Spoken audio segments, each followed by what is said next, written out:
Welcome.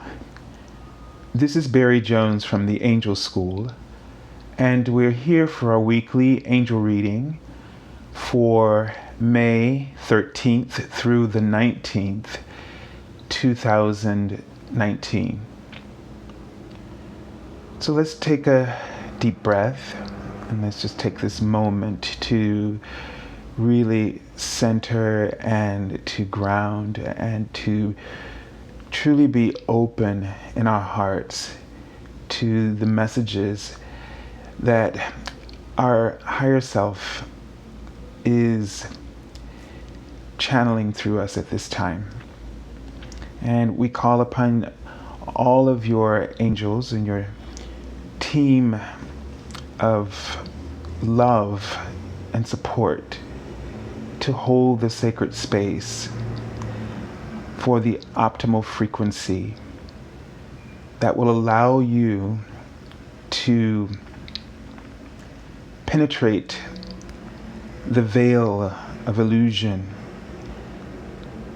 and reveal and be in the fullness of the light of your own truth.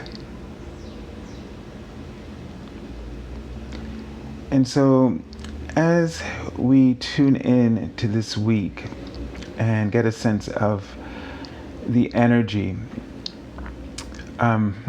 they were sort of showing me a magnet. So this is sort of giving us a sense about the laws of attraction and sort of a reminder to us to pay attention to what we're focusing upon and to be aware of what we're attracting. So to really be sort of grounded and centered, be aware of what you're giving your attention to. Don't judge it, but just be aware. It's almost like you want to be an observer of your own interactions and of yourself at the same time. Although you're in it, you want to be aware of yourself from the outside, what is going on, how this would appear to you if you were looking at yourself in this interaction from the outside. And what is it that you're focused upon? Not so much about what's going on and what people are saying, not those details, but you're just observing your vibration, your emotional content. And what you want to do is be in support of this. And if you see that you're being dragged into some kind of confusion, or that some kind of drama is escalating, or you're being triggered in some way that's uncomfortable for you, to let that be the only thing you care about, and let that be the only reason that you make the choice to do something different. Don't do it based on the details that are all muddy. You know, it's like if there was a sort of a muddy lake, and there was a lot of things that got dropped into this muddy lake, and you can't even see clearly, you know, what they are or where they are in this muddy lake. But you're paying attention to your emotional response, your vibration, and let that be your focus. So you may just want to wait and pull yourself out of that muddy water until that water clears, where you can see the objects more clearly. And also at such a time when you can evaluate which of those objects that you're scrambling to recover, which of them are actually truly important to whatever goal is in front of you right now. And this is something that we don't really take the time to do, because we always jump in when the waters are muddy, instead of waiting till the waters are clear, where you can see all that you think that you've lost. And or, because conversations, they could be about a lot of things, or we're stressed about something, and they could be a lot of things. What I mean by conversations, I mean if there's sort of a conflict, there's a lot of things that those things could be about. But we shouldn't jump in until we have clarity. You may say to yourself, but if I don't jump in right then and there, I may never recover them. Maybe it'll wash away. And if that happens, maybe there's a reason that you need to let that go. So there's all kinds of reasons, but the thing is that it's better when we're clear, when we have a clear energy, because now you're stepping up with your truth. You're stepping up with the strength of your truth. You're operating from the clearest perception to really focus on the alignment that is within the situation that you need to retrieve. Because in all situations, you need to make sure you're retrieving alignment.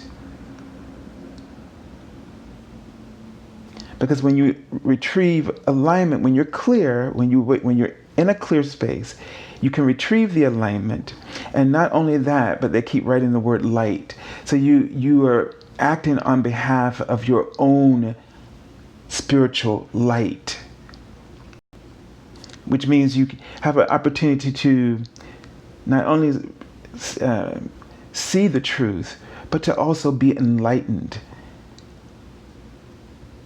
And this kind of prudence and your actions is what makes you grow with wisdom. And it's also what enables your faith. And your faith, and they're writing, I don't know why, they wrote SOS. So it's your faith that will sort of draw towards you the best signals for you to pick up on when you're in a moment of distress. It's your faith that can override that trigger, that reaction of crises to everything, when everything isn't a crisis. And even when you're in a crisis, the light is still with you, and your faith is stronger than ever. But if we're practicing dealing with our crises when it's muddy versus when the waters are clear, then you don't have the kind of faith that helps you to notice the signs of fulfillment and improvement in the situation. The kind of faith that encourages development. And these are words that they're writing out in front of me right now.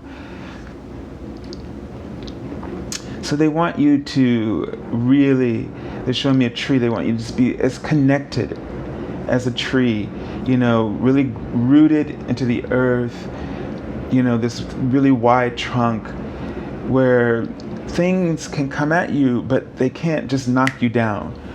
They got to work at it.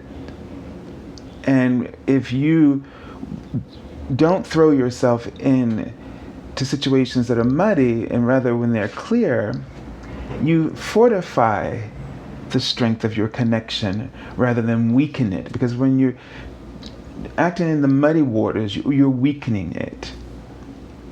And you weaken your faith as well. So they're reminding me of the very first thing I saw, which was a table. And when I saw the table, it's not a very tall table, but it's something that could be, in a living room. But for me, symbolically, I kind of just feel the words coming to the table about something. Okay, and this table has obviously it was actually a square table. So this means that there are different sides, and bringing different sides to the table. And also those four sides are representing facets. So there's something here that in order to achieve alignment, that you have to remember that there are different facets to any circumstance. And in order to really get the truth, it relies that you be open to all the different parties or all the different facets, you see. Because each one of us is having our own experience based on our own life's journey. And those life's journeys sometimes are muddy and sometimes they're clear. And a lot of us, we get in, we have a lot of muddy moments. And in those muddy moments, fear is really what's being projected. And that fear comes from our history, our pain, our suffering. And so if our suffering is what we're projecting into any present negotiation or moment in time, then what each one of us is really doing, if we're all muddy, we're projecting our ghosts, meaning our memories. And remember, our little memory file clerk, brings together different memories and splices them together. Even in the moment, what you think you're encountering is not quite accurate because it's informed by your past history. So if you're not grounded, if you're not centered, if you're not clear, that's your best vibration to choose to get the most amount of accuracy that's possible, because you can't really undo the human phenomena of the mind, which just relies on information that it's gathered to help it to understand what's going on in the moment, in any given moment. We're just, it's a habit that we have. We are afraid of the present, the clean slate, the unknown, the uncertainty. So we start to draw on all that database of memories, of experiences, to help us to feel comfortable about what's occurring in the moment. We need a familiar source, a familiar context. And so our memory goes to work, the little file clerk of our memory goes to work in there and tries to help you to relate to what's going on. But that relationship can be useful if we're clear, but most times it just creates triggers. And so we project ghosts. So each person is projecting a ghost into the other. And, the person so basically the thing that you're upset about, the things, it has nothing to do with the person. What they're saying to you is triggering your ghost, and how you're reacting to them is triggering their ghost. But the whole thing is that the whole moment is not quite accurate for any of you. But when you come to the table and you come from a place of clarity and you appreciate and respect and recognize each facet, you listen, you empathize. There, in those moments, is where inspiration can come through as the central voice to unite everyone, to also uplift everyone into that consciousness of truth. So we got to bring, in order to get ourselves there, we have to bring each other there in the way that I'm just going to use this word for right now, how we negotiate in our associations with one another, no matter what kind of relationships they may be, whether they're friends, loved ones, colleagues, business, the whole gamut. It's the same sort of outline that we need to be aware of. So this is why it's so important first to get right with what are we doing right now? Am I clear or am I not clear?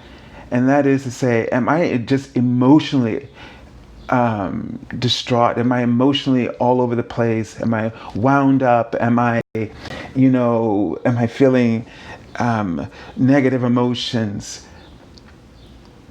Versus clarity, am I feeling inspired? Am I having an aha moment? Is this a breakthrough? Because that would represent you being in a clear space versus the muddy kind of space. It's hard for us to understand that no one is actually really to blame when you hear it in this context about how we're just projecting ghosts and how that's happening. And so this is why when they say, to express yourself about in terms of how you're feeling, because what that does is it allows the other person to hear you, to get somewhere in the vicinity of understanding. But you have to recognize that you're doing this for yourself, to help yourself be clear, and also to recognize that you understand that you're being triggered by your own ghosts. And I had a few conversations like this week where I was really upset and thrown off guard by some things. I really don't like that. I can't think back why I don't like it, but it probably triggers my whole thing of being, my perfectionism. And so I like to be prepared. I like to, I don't like surprises. And so what I had to do is I had to acknowledge, as I was going on about what was bothering me, I had to acknowledge to the person that these are my triggers. I'm fully aware of that, and that I explained this thing about the projecting of the ghost and where this is coming from. So I'm not blaming, but I need you to hear me, and so that you can possibly understand where I'm coming from. Because I respect the relationship, this professional relationship. And so this was very useful because this person was very much in tune with hearing what I said. It wasn't a complicated process for this person to get on board with. But it was quite different. I know in the past, like some, they say to you, talk about your, express yourself and feels, you feel like it's a cop out. Like, what is that going to do? But when you understand this concept behind it, it really informs you, so that what it really did was, it's not for, we shouldn't be looking to get people to think the way we do or to be on our side. But what it did was it put how do you want to say, it cooled off the steam of my own emotional trigger, so that I could get to what I was really wanting. Because see, underneath all of that, I'm gonna get what's mine, or I'm gonna make you respect me, or you better respect me, is really a point, a goal of alignment. You're seeking to be in your truth, and you're seeking to be enlightened. None of us really desires to be, for the sake of time and a lack of a better word, possibly, but none of us seeks to be crazy or crazy acting,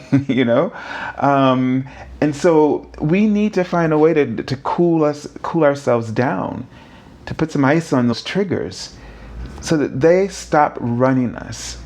And I always say, when you call out your own truth, even if it's like what I was doing in that conversation, I was letting that person know, I'm not blaming you, I know where this is coming from. But basically what I was doing was cooling off my trigger. so I could get back into a place of alignment. And it was useful to me.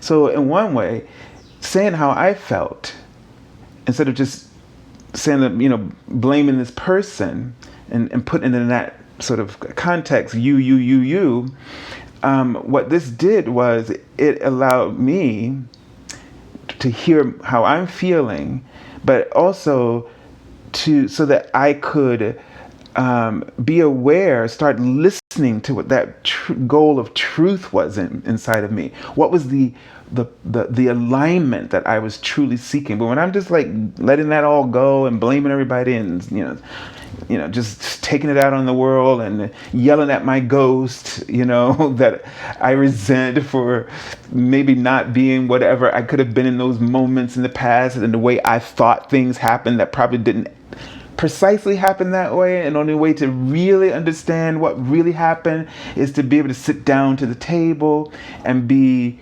open to all the facets, to hear, to listen from the heart. Now that's the core piece of all of this too. This is all done from the heart.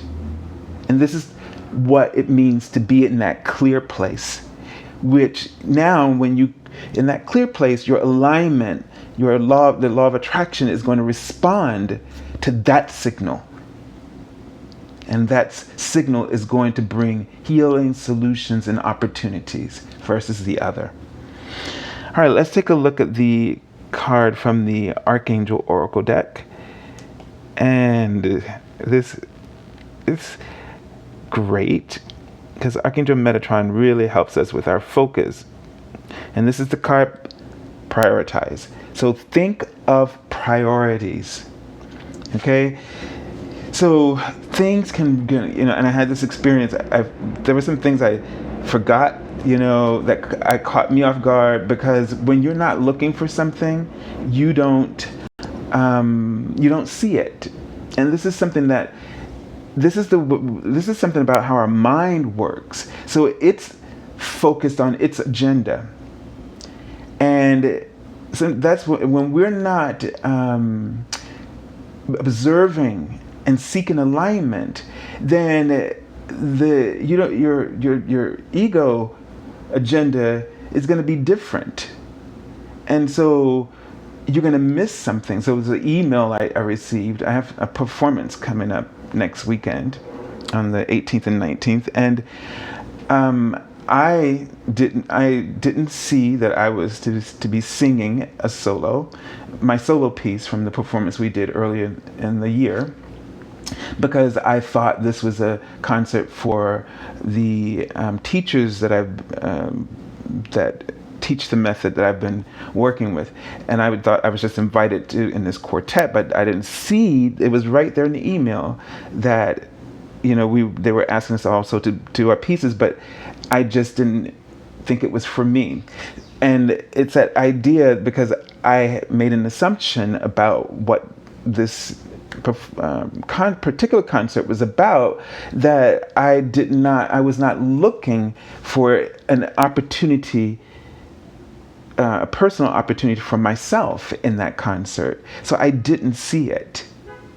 Although it was written there in the string of words that I read, but it didn't register. I didn't even see it. I'd have no memory of seeing those words.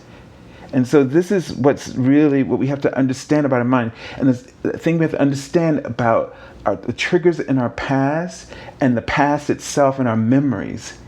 There are things that were there that because you were in a state of fear, or somebody triggered you and you reacted in a place out of fear, the agenda of your ego became your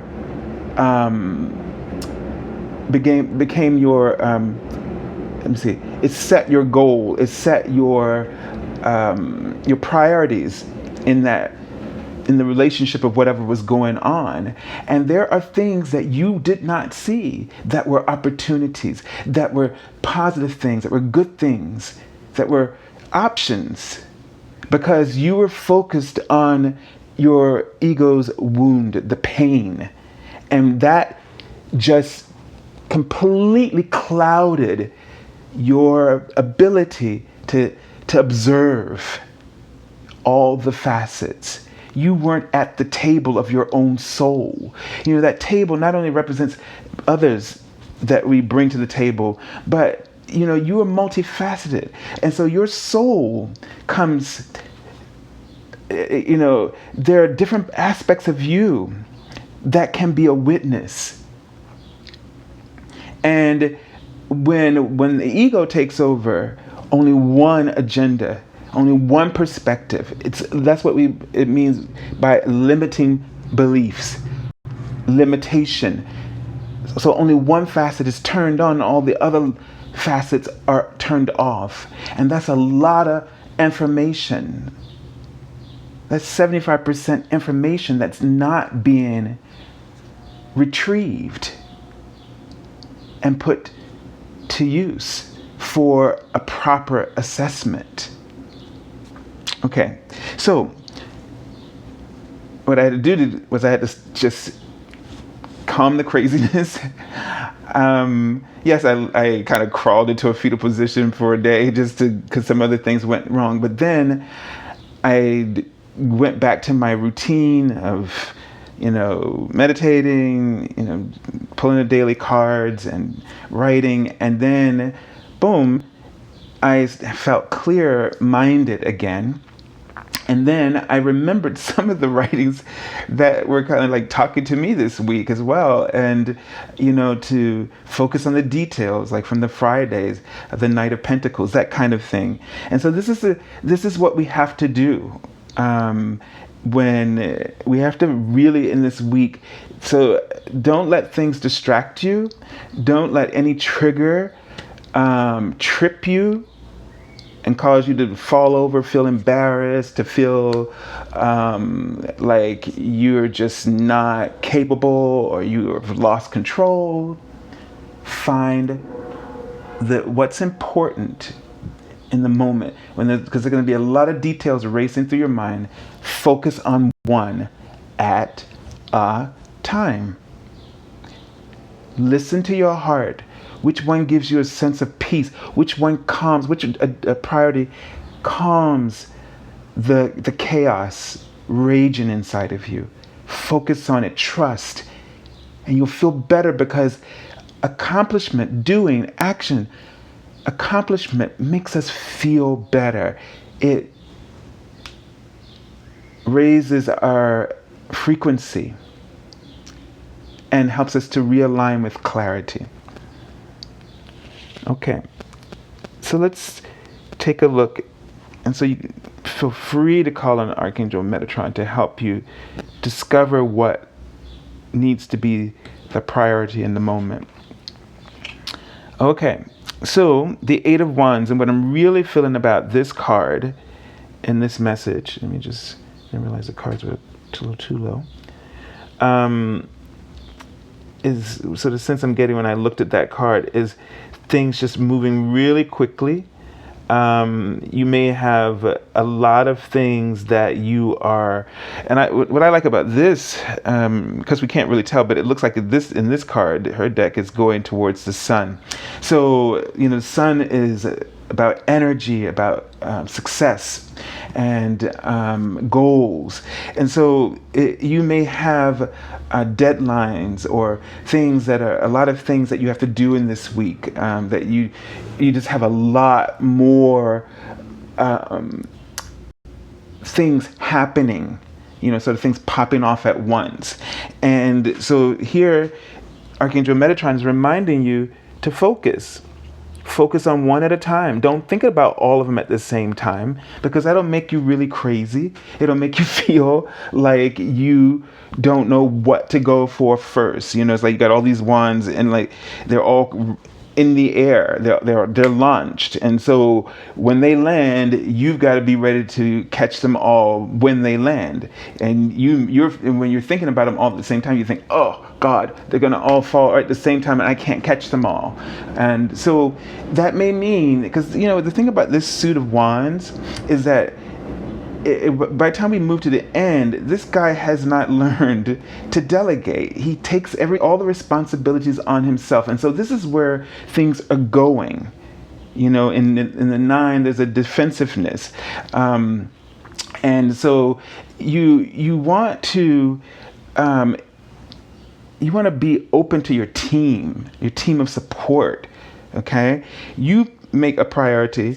See which of those details of these priorities are really something that you should be paying attention to this week. I know so many times I have a lot of things on my schedule, and then I realize I don't need to do that today. Like, what in the world made me think I needed to do that today? But it's that thing that goes on inside of us, that unreasonable, impractical sort of expectations. And you have to set the goal. Don't let your ego set your schedule, your agenda. You can't make a schedule when you're muddy. That's where planning really comes into place, and mapping things out, because that is sort of like a force against the agenda of fear, where you feel overwhelmed and you just feel like you can't do anything. You freeze instead of doing. So this is why, remember to keep moving, but with clear actions that you've decided are best for you, step by step. Okay, so now we have the Hermit coming up. And as a major arcana card in this reading, we have to take some kind of importance to them over the others, because they represent a major sort of a shift that's sort of shaping the sort of the long range of a long range of your life, for a long period of time, and this energy is influencing you. And so with the Hermit, this is about you getting some time to yourself, that maybe you have to balance out. So maybe things are just kind of fast speed, fast pace, a lot of things going on, a lot of obligations, a lot of responsibilities, and you kind of need to sort of withdraw from some of this. Like, you need to pull back. You have lost some sort of you've lost a sense of yourself, and that you've lost, like, what is it? Why are you out there in the world? What is the thing that motivated you to go out there and to want to achieve all these things? And sometimes other things pop up that aren't a part of that, but just because we feel like superheroes sometimes, when the adrenaline is going, that we think we can do it all. And so you need to get, here we go with that word again, but you need to realign with the goals that are true to you, that are true to your heart. And so this is about taking some time to connect with that, so that all of this can make better sense to you, that you know what your priorities are, because you need this in order to really figure out what those priorities are at this time. Okay, let's take a look at the card for the... Okay, so in my meditations, I kept seeing pages, the word pages written out before I began this session. And so this is giving me a sense to pay attention to this card. The court cards are about your personality. It could be another person, it could be you. You don't have to necessarily be the astrological sign, but this is an aspect of your personality, talking about those facets. So the court cards sort of represent the facets of our personality, and they can represent our zodiac, but they also can represent, for anyone at any given time, something that they need to put, an attribute they need to bring forward, or something that informs a role that they need to take on in this circumstance. And so the Page of Swords here is, this is about, like, the sword suit's about, seeking truth, and all the pages about learning. So you're learning possibly to speak your truth. You're learning how to sort of stand up for yourself, or to take to be more decisive, with your mind, to be clearer in how you communicate, or be clearer about what your agendas are, what your purpose are. Like, get down to that raw, bare, like, this is what I fight for every day. Like, this is what my heart believes in. Above all else, this is what I'm about. That kind of thing, getting clear within yourself. And so you may be in this place where all this stuff is going on and everything's happening and you don't have any sort of focus because you're not clear about who you are, because you don't have enough time. Your time is sort of just scattered. Your energy scattered, and you're losing sort of sight of the opportunity. Like, I'm just focused on this windows. Windows represent opportunity, or it could be a picture. So you're missing somehow the big picture, and you need to take some moments out of your day. We're not saying the hermit, you need to go off somewhere and just not talk to anybody for days on end. But what you do need to do is you need to have set boundaries for a period of time where you focus on something that is important to your heart.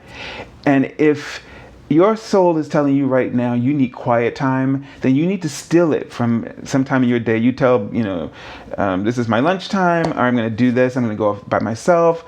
You say no phone calls, or if it's at home over the weekend, your family or whatever is going on, you or your friends, like, you say, this is my time. I can't talk right now. Like, I'm setting boundaries with my friends now. I don't usually do it. I just stay on the phone a long time and can't get off, because I like to talk, and so I feel guilty because I talk a lot too. So I can't say, but now I've had to say, because I have all these things that I'm doing. Like, I have 15 minutes, so go. And you can't be afraid to do that. So just really think about this Page of Swords, and think about, like, there's a light. It's interesting. Her sword is acting as almost like a flashlight of some sort, right? Or like a projector, and she's putting her hand in it. And you would think that probably was off to the side are probably these shadows, right? So, and in those shadows are things that you can misinterpret. Their fingers. The truth is, the facts are that she says is her hands is making whatever that's being shown behind her, which we can't see. But we tend to believe in the illusion rather than the facts. So it's possible that that's what you need to do in this week. Stop paying attention to the illusion. Stop paying attention to the ghost that everyone is projecting, and pay attention to the facts. Pay attention to the facts, your truth and your heart, and try to get to the truth of what's in someone else's heart. And then you'll be able to be in a place of alignment, to hear, to bring all the facets to the table in order to have the truth before you. Okay, so this card I pulled from the bottom of the deck is the Ten of Pentacles. And so this is may have something to do with, this is about a legacy, about wanting financial security. You're looking at that long term, and this is a goal possibly that you are trying to establish. And so you're as you're sort of going through all of this and trying to figure out what's important, you have these concerns about your life, about your, the resources, having enough resources. You're looking at, you may not want to do anything that could disrupt maybe this path that you're on. You may feel like, okay, I'm this path I'm on right now could establish this for me, but you got too many things going on, and you don't have any time for yourself here, and you're getting lost in trying to achieve this goal of this legacy of financial security, having, the great life, work, career, and all this. But you're not. Somehow you're not. You're learning here to speak your truth. Like, it's almost like your truth is something that's trying to get through to you. That's trying to a moment of clarity is trying to get through. Is what the feeling I get. And you're focused on the illusions, and you're not focused on your heart's goals. And your heart's goal does not exclude these wonderful things of the Ten of Pentacles. It doesn't do that at all. But it does it in a way that's more true to what you're really seeking, and that will really allow you to feel successful, not just to be successful, but to feel it as well. It's like we can have the things that we want, but that doesn't mean that we're going to feel like we are those things. And that's what allows these things to be long-term in terms of their success, because if you can own it, what you're working for, if you can own it, feel it, appreciate it, then you really have it all. So take the time this week to find ways to center, to not let yourself get, overly extended, to not let yourself get caught up in the illusions of certain gains and opportunities. Make sure that you are making choices. Make sure you're making choices that bring real success, that really will help you to achieve what it is that you truly desire. And to have it all doesn't mean just to have everything, but it means to have it all is to feel inspired, to a peace of mind, to feel emotionally prosperous and blissful, as well as to have the material things that you need, knowing this sense of faith that the things come and will come as you work on the goals that are honest to your heart. Okay? So I thank you for joining us this week, and hope this really resonates with you and creates some shifts that will allow realignment. So we're not saying that you're on the right path, but this may be about how you're going about it, is what you may end up needing time to observe as the hermit, to be aware, to be aware, so that the illusions don't overtake your goal, your path. Okay? So if you're looking for an angel reading, feel free to contact me at theangelschool.com. You can find that link below the video. And also, if you're looking for,